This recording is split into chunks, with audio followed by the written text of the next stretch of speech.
Hey, gang, welcome back to my channel. I'm your girl, Art Esselus, aka The Insomniac Writer, and today I have another trailer reaction. I'm looking at Weapons. This got requested to me. It got sent to me on Instagram. It was in the comments section. So, okay, I'm on it. This is going to be the first thing that I work on this week to edit. You liar. But anyway, I don't really know what it's about, but we about to find out. So get your chips, dips, and all that other good stuff. I got water because I got to stay hydrated in these streets. And without further ado, let's get to it.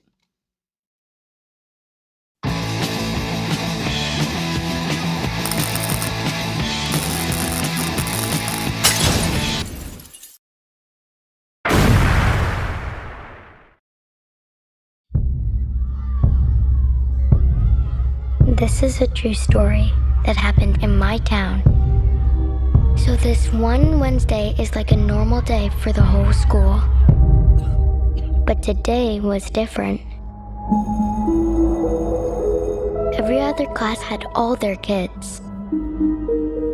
But Mrs. Gandy's room was totally empty. And you know why?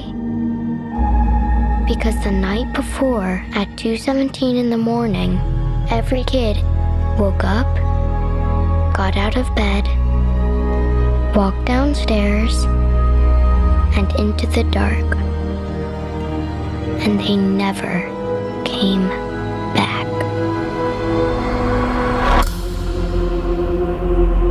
I don't understand at all. Why just her classroom? Why only hers? Where are our children? We have a lot of emotional parents here. I think it's best if you keep some distance from this place.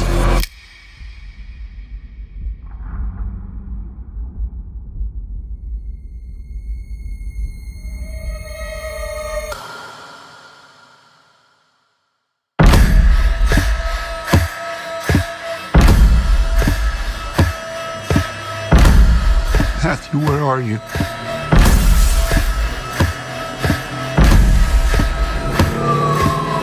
Where did you go?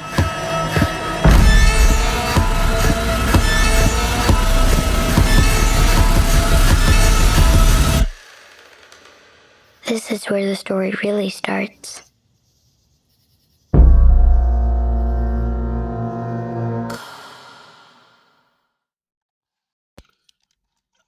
Okay, so that was Weapons. Looks like it's kind of an original story from what I can tell here. Oh my God, my stomach is making all kinds of noises. Anyway, that looks really good. It looks interesting. I love this trailer. I love when trailers don't give everything away. I hate when they're too cryptic and you're like, what the hell is this even about? What? It intrigues me to want to know more, yet it's not like spoiling the whole damn thing. I'm looking at you, Abigail. Like, I knew what it was going to be about, obviously, but dang. Why? Why would you do that? But it sets up potentially that you know what genre this is, and we kind of know the premise. One night, all the kids just disappear from this one class, and they blaming her. So you're gonna have drama, obviously, tension, probably some jump scares, definitely. You're goddamn right. And I'm looking at some of the cast, but before I jump into that, I'm just glad we're getting an original story. Well, it's about time.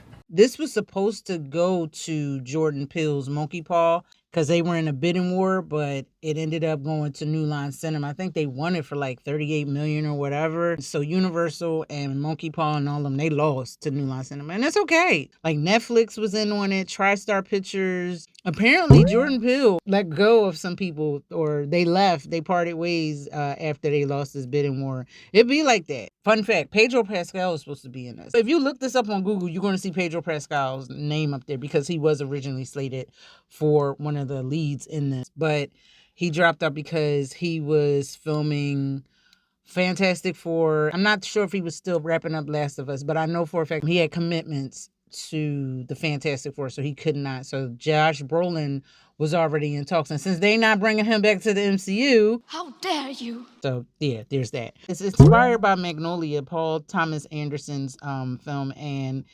obviously the people that did Barbarian, which if you have not seen Barbarian, please watch. Like, I love movies that are, and kind of like Sinners, it does this. Regardless of if you have an idea what the movie is about, The third act comes around and you're like, wait a minute, what?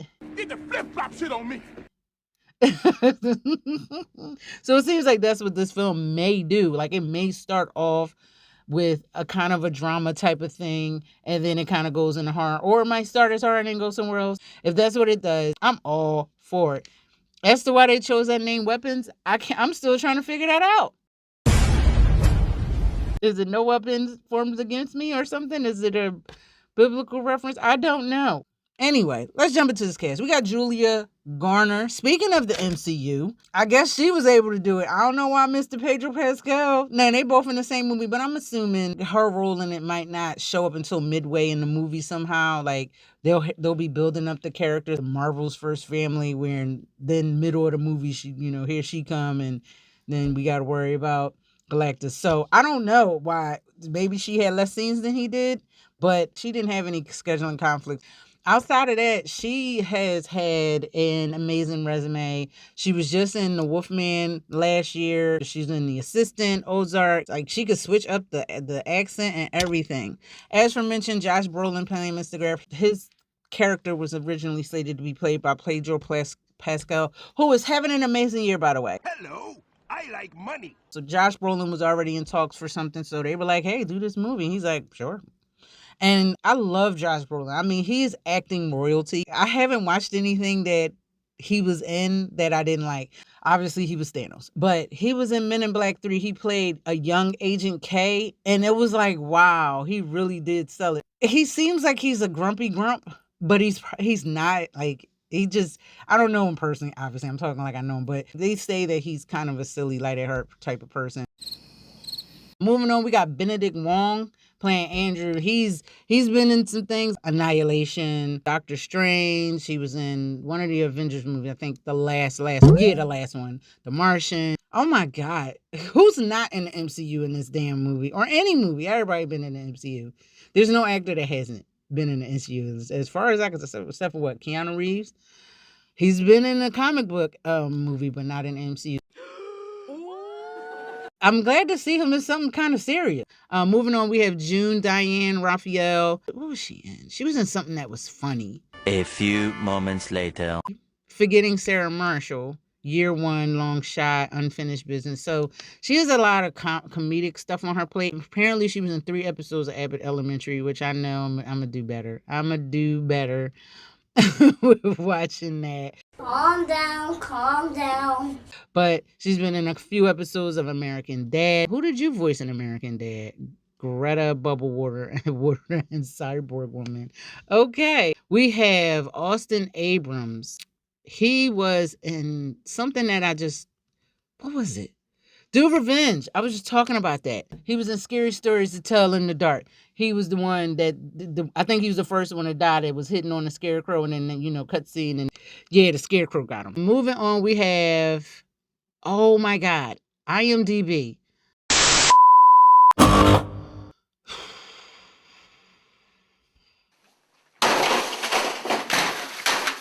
We have Toby Huss. Oh, I know you. He was in Maxine.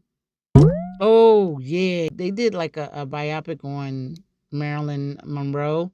But yeah, he was in that. Birds of Paradise. Don't think I saw that. But I know him from a lot of different things. And that was the most recent thing that I remember him. He was also in Halloween. I think it was the reboot, the one that came out in 2018. Yeah, he was definitely in that. We have Alden Ehrenreich. Lord have mercy. Please forgive me if I said your name wrong, sir. And, oh, he's cute. Oh, he plays Han Solo. Okay, I was like, I know I recognize his face. He was in Beautiful Creatures, which wasn't actually half bad. Hell Caesar and Oppenheimer. Oh, he was in Cocaine Bear. He played, what's the name, son? Ray Liotta's character's son. All right, I'm going to do a few more because it's obviously a lot of people in here. We have Amy Madigan, Kali Shatera, Melissa Ponzio, James Butler. Oh, look at him. He's so cute. Cary Christopher, Sarah Cotman, Audrey Brockwell. Did I say Whitmer Thomas? Well, if I didn't, I just did. Sergio Duke, Ashley Ames, and Clayton Ferris. So this nice little cast we got rounded up here. Looks like it's going to be a great story. It's written, produced, and directed by Zach Cregger, who has given us Wrecked, Friends with Benefits, Guys with Kids. So, hey, wait a minute. Is he a singer? Wrong.